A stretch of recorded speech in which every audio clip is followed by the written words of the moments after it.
Ah derenler dereler neler bilirim neler neler bilirim neler. Oy dereler dereler neler bilirim neler. Bildiğimi söylesem, bildiğimi söylesem oy beni buradan sürerler, oy beni buradan sürerler. Ah yaylanın çimenli, daha çiğnemem seni. Ah yaylanın çimenli, daha çiğnemem seni, daha çiğnemem. Seni Ermeni kızı hiç aramasın beni, oy hiç aramasın beni. 1954 Gürgen Ağaç doğumluyum, burada doğumluyum.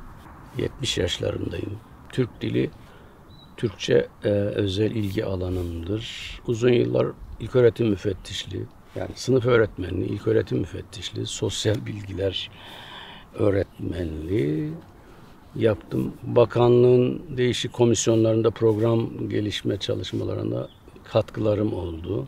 19 Mayıs Üniversitesi, daha sonra Sinop Eğitim Fakültesi'nde çalıştım. 2009'lara doğru da emekli oldum ve yazarlık yapıyorum. Kışları Ankara'da, yazları da burada yaşıyorum. Burası çocukluğumun kozasının oluştuğu yerdir. Derin izleri vardır bize. Kuşların sesleri, derenin sesleri, yağmurun sesi, orman, rüzgar ve ormandan çıkan müzikalite, çiçekler. Ziganada benim tapınağımdır. Müthiş bir hayranlık duyarım. Ormanlar hakeza öyle.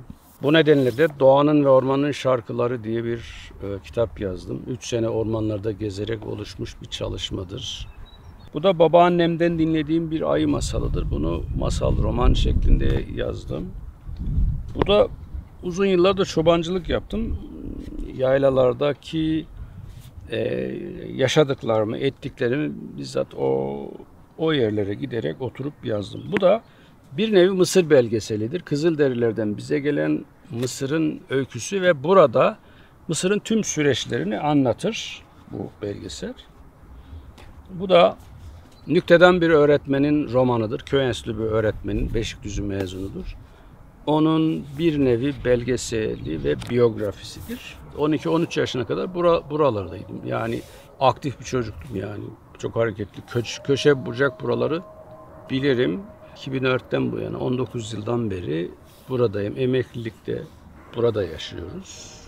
Burası bir İpek Yolu Vadisi'dir. Trabzon'a açılır. Trabzon'un kalbi buraya açılır. O nedenle bu vadi çok önemli bir vadidir. Gelecekte daha kıymetli olacaktır buralar. Onu görüyorum. 10-15 yıldan beri de görüyorum.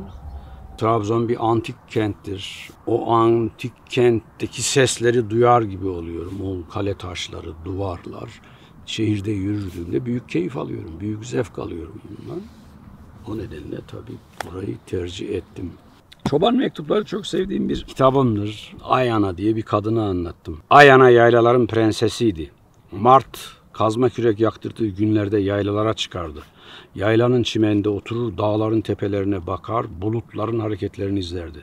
Buluttaki yağmur zerreciklerinin çok uzak ülkelerden geldiğini bilirdi.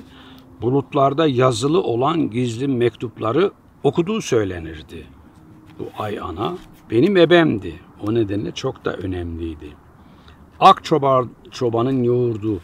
Bu dünya şampiyonu olmuş bir çobanın Işık Çoban. Ben yeşil yaylaların geceleyin belleği, gündüzün gözü kulağı Işık Çoban. Her hafta kasabanın pazarına iner, satış yapar, ihtiyaçlarımı karşılarım.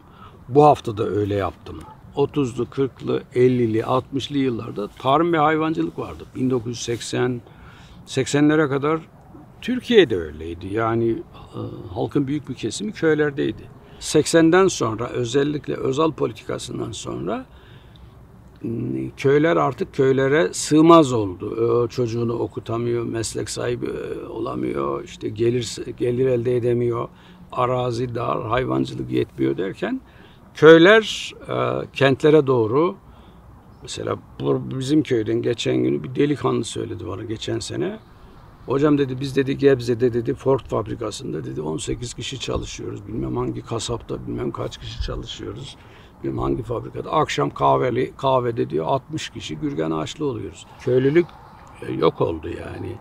Hayvancılık azaldı. Şimdi yağ bulmakta sıkıntı çekiyoruz. Süt bulmakta sıkıntı çekiyoruz. Yumurta işte ihtiyacımızı karşılamak için tavuk bakıyoruz burada bize. 3-4 tane tavuğumuz oluyor.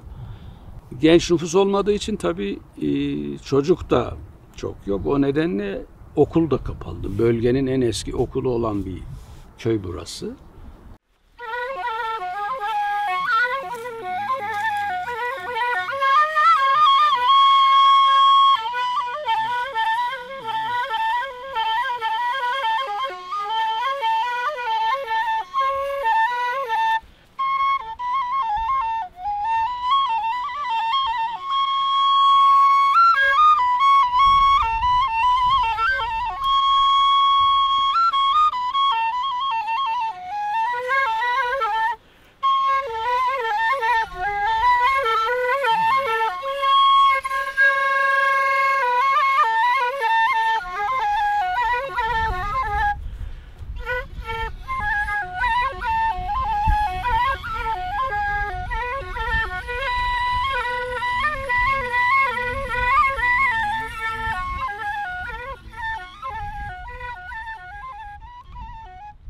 Ha bunlar karakoldan geldi ha.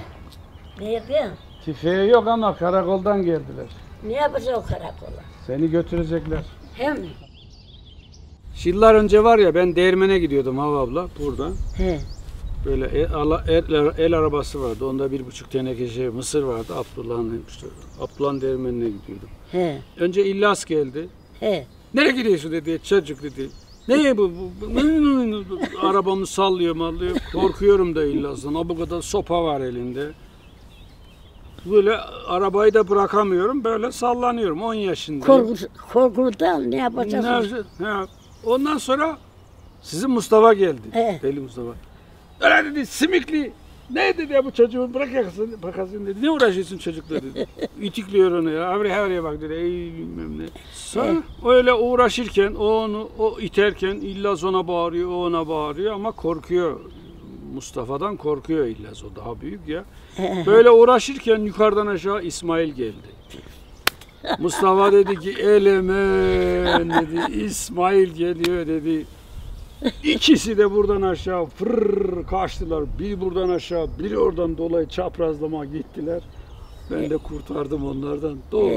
İsmail. Bu yaylaya giderken hangi türküleri söylerdin Rumca? Ben biliyorum, dinledim bir iki tane de yani. Ben Mustafa'ya derdim.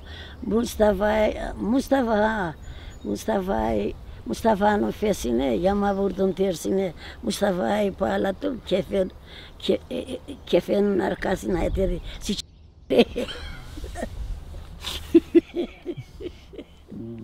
Ebacidin o sise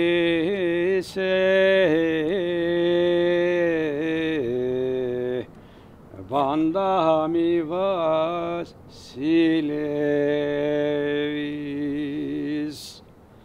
esim anakro banda hastalayvis. Bunun Türkçe açıklamasını söyleyebilir misin Hava abla? Kimin kızısın? Nereden geliyorsun? Nereden geliyorsun? Apurten eşkeresi. Vasili'nin kızı mısın? Vasili'nin kızı mısın? Yemeğisin, hasta mısın teyze? Yemek yemiyorsun, hasta mısın? Çok çektim, neler çektim uşağım. Ne evim yoktu. Evin kapısından o kar yağdığı zaman saptıklardım. İçeri kar yağması lehine. Evin tamini aldı rüzgar karda. Ne yapacak onu? Pişeye kapatmaya onu. Aldık çülleri koyduk oraya. Yağdı içeri. Ben çok cahildim. Beni buraya getirdi. Ben kimseyi tanımazdım. Gittim yaprak almaya ormandan. Biri teyip buraya kelme, ötekisi teyip burayı ben tuttum, ötekisi teyip burayı ben tuttum. Bunun rahmetli baba annesini ben ne tanırdım. Gittim. Dedi ki kızım nereden geldin buraya? Dedim ki ben Tonyalıyım. İhtiyacık bir ufacık sepete koy. Dedi ben de Tonyalıyım dedi. Ne arardın buraya dedim. Ne bileyim dedi. Allah'ın yazısı dedi. O çocuklarla uğraşıyorum dedi. Sivurcuğum var dedi. O ihtiyarım eldi dedi. Uşağım da evlenmedi. Bunun babası peker idi. Dağılmadı mataracıydı.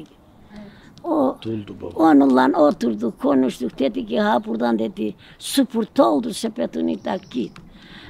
Vaizin karısı bile dedi ki Tonyalılar birleşti da konuşuyor. Örgüt kurdular. Anladın mı?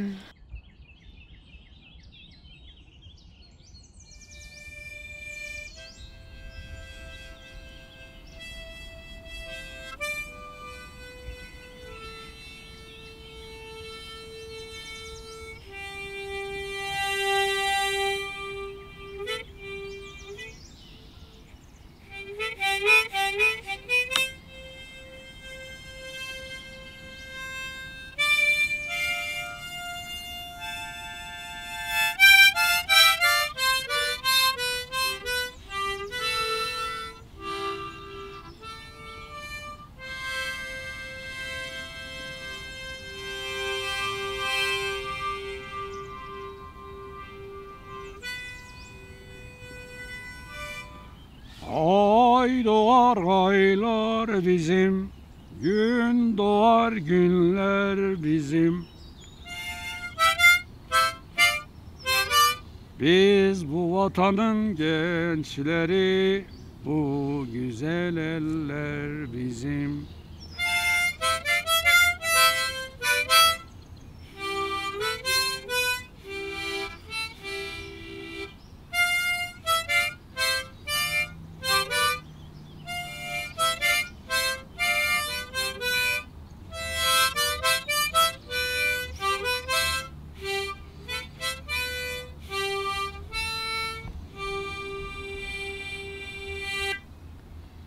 Bura dedemin yeri, kıranların yeri. Köyün en seyirli yeri. Buradan Rüzgarlı Vadi'yi hepten görüyorsunuz. Zigana da görünüyor karşıdan. Bir bölümü eridi karları. Gürgen Ağaç köy adını bu gürgenlikten alıyor. Gürgen Ağacın eski adı Yana Kandoz. Biz bunu yıllarca Rumca biliyorduk. Bunu İllas Karagöz'ün yaptığı çalışmalarda Yan oğullarının, Abdolon oğullarının yaşadığı bir yermiş burası. Yani 1204 yılında kurulan Komnen Devleti döneminde Trabzon bir başkentti. O nedenle tabii bunlar da Hristiyanlaştırıldı. Hristiyan olanlar işte askere gitmiyor gibi bir takım avantajları vardı. Ticaret yapıyordu, koyunculuk yapıyordu, hayvancılık yapıyordu. Lozan Anlaşması'ndan sonra mübadele yasası gereğince buradaki Türkçe konuşan büyük oranda Kıpçak ya da yerli halktan olan insanlar kemencelerini, Rumcalarını, ezgilerini bıraktılar, oraya götürdüler. Buraya zaman zaman gelirlerdi. Çocukluğumda ben onları ağırlamıştım, karşılamıştım. Çobanlık yapıyordum. Himeriksa, Işıklı Yayla'da onlara ayran ikram ettim. Çalıp söylüyorlardı ve ağlıyorlardı. O zaman anlamıyordum neden ağladıklarını. Oysa ki annelerine, babalarına, dedelerine ağlıyorlarmış. O ezgileri hala hatırımdadır bu insanların. Gençleri daha gelmiyor buralara yani. En güzel çiçekler. En güzel. Karşı taraf vakti zamanında çocukluk yıllarında 10'lu yaşlarda hep şeydi. Geniş yapraklı ağaçlar vardı orada. Çaliçilek dediğimiz onlar vardı. İşte böğürtlenler vardı. İnekler görünürdü bu ormanlardan. Sonra o ağaçlar kesildi, yok oldu, gitti ve çamlar burayı işgal etti. Gürgenlik de şimdi öyle. Alttan geliyor çamlar. Sanıyorum Gürgenliği de yok edecek. Buraya çamlar yerleşecek yani. Öyle bir değişim gösteriyor. Doğada da bitkiler arasında mücadele var. Öyle çok da barışçı değil yani. Çam ağacının altında hiçbir bitki yaşayamıyor. Özel bir şey damlatıyor. Akıntı veriyor. Böyle zifli, reçine damlatıyor. O hangi bitkinin üzerine gidiyorsa onları şey yapıyor. Yani yaşam alanlarını daraltıyor, köreltiyor. Onun altında bir şey yaşayamıyor. Şu otların güzelliğine bak ya. Kaç tane bitki, kaç tane şey, tür. Yani bu çok zengin bir bitki örtüsü var ama adlandıramamış. Mesela şu hangisidir, adı nedir? Yani bundan lahana yaptığımızı biliyorum şundan.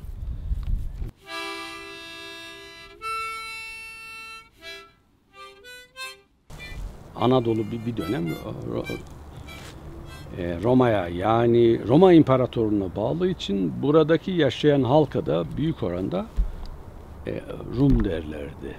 Buranın halkı, otokton halk dediğimiz yerli halk, belki Muşkiler, belki Tibarenler, belki Dorilliler, Torulluların diğer adı Dorilliler, Ardillerden oluşuyor.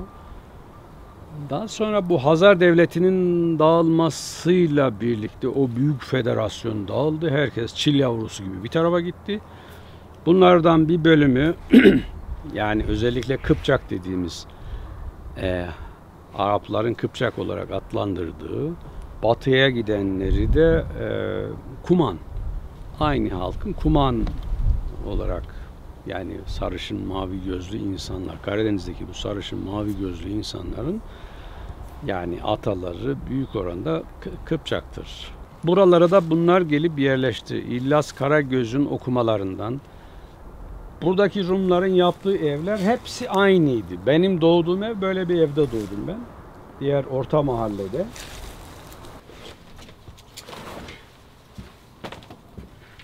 Burayı defineciler geldi bu geçen kış buraları kazdılar, eştiler.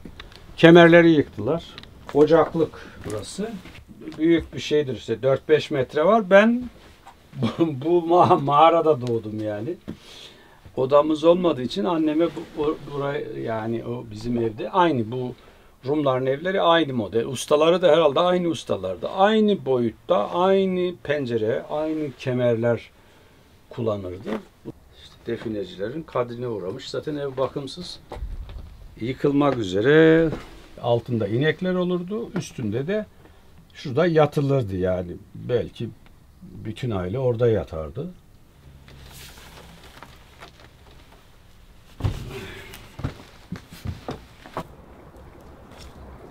Türküler söylendi. Ne kadar güzel şeyler vardı bir zamanlar bu ambarın içerisinde.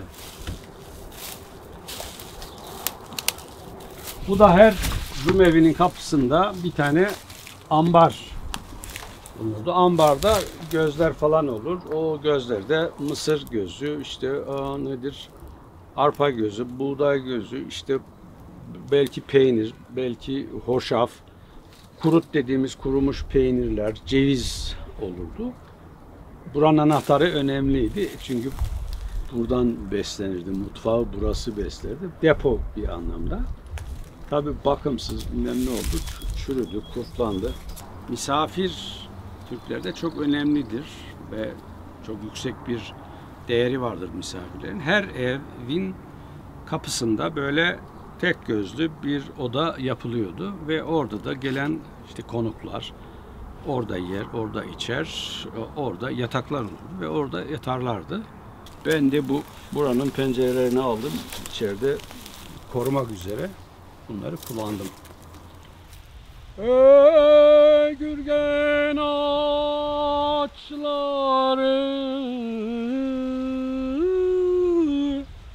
meyve vermiyorsunuz.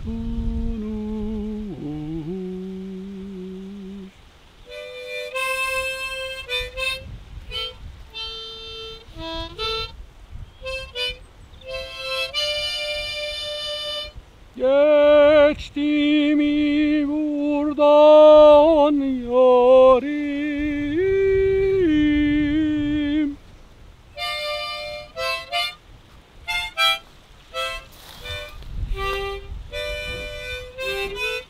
Bana demiyorsunuz.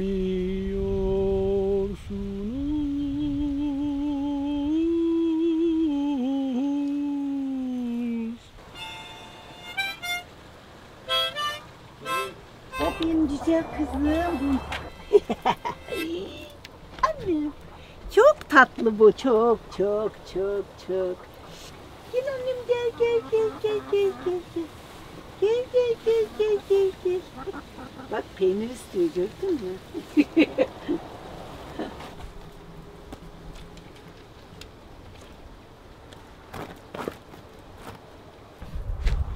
Pulurköy Enstitüsü 1942'de kuruldu. 76'ya kadar öğretmen yetiştirdi. Nitelikleri farklı bu öğretmenlerin.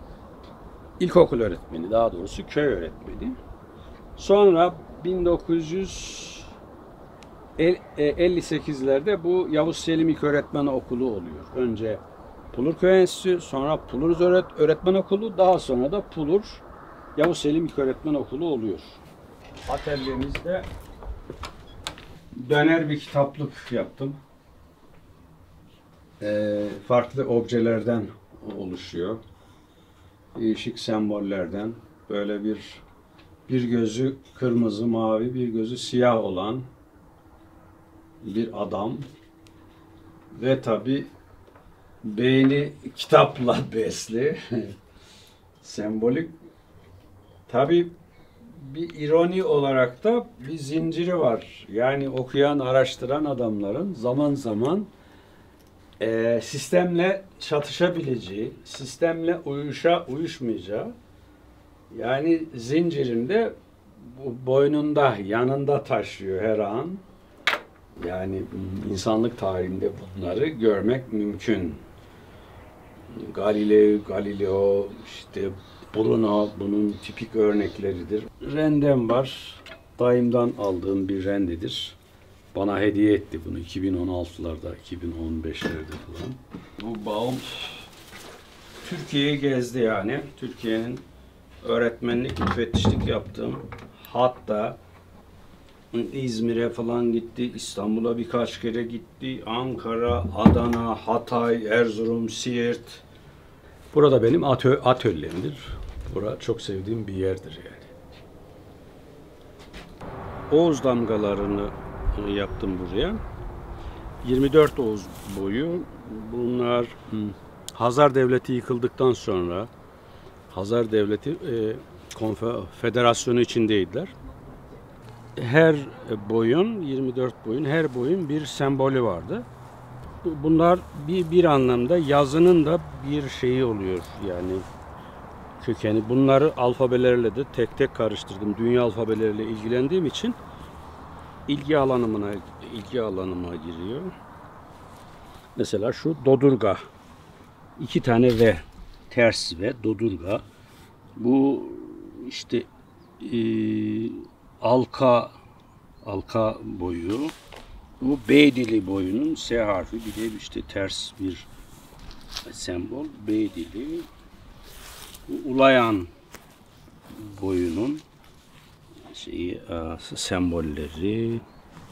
İşte kuşu andıran bir sembol. Bu aşağıda yine şeyler yaptım. Alfabenin A harfinin, daha doğrusu bugün 5000 yıllık evrimi. Önce bir işte öküz başı. Dünya öküzün boynunun uzundadır'ın bir anlamı. Önce bu vardı. Bu alef, elif, alfa kökü budur. Yani öküz anlamına gelir. Önce kulakları var, boynuzu, kulakları var, gözü var. Bu milattan önce 3000'lerde. Aradan 1200 yıl geçiyor. İşte göz gidiyor, kulak gidiyor. Bu hale geliyor. Sonra eksi 1200'lerde sanıyorum Fenikeliler'de bu hale geliyor Yani Ay'a doğru, A harfine doğru bir gidiş var yani. Öküzden Ay'a doğru geliyor. Eksi 1200 Fenikeliler bugün kullandığımız alfabenin temelini oluşturuyorlar. Deniz İmparatorluğu Fenikeliler. Tacir bir halk. Mısır ve Mezopotamya kültürünü Akdeniz'e yayıyorlar. Karadeniz'e yayıyorlar. Kafkasya'ya kadar uzanıyorlar.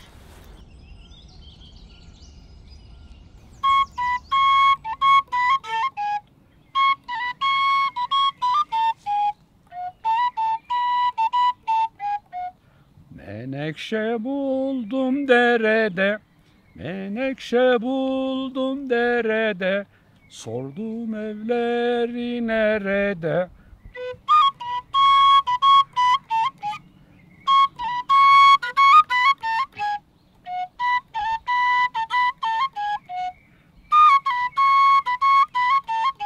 Üç beş güzel bir arada, üç beş güzel bir arada, dilber dilber canım dilber. Dilber dilber canım dilber, canımın yaylası dilber.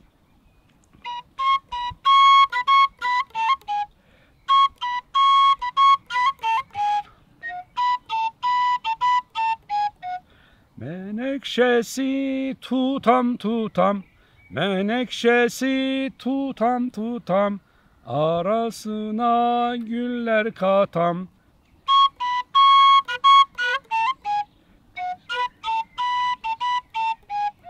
Nice gurbet ile gidem, nice gurbet ile gidem, dilber dilber canım dilber, dilber dilber canım dilber, canımın yaylası dilber.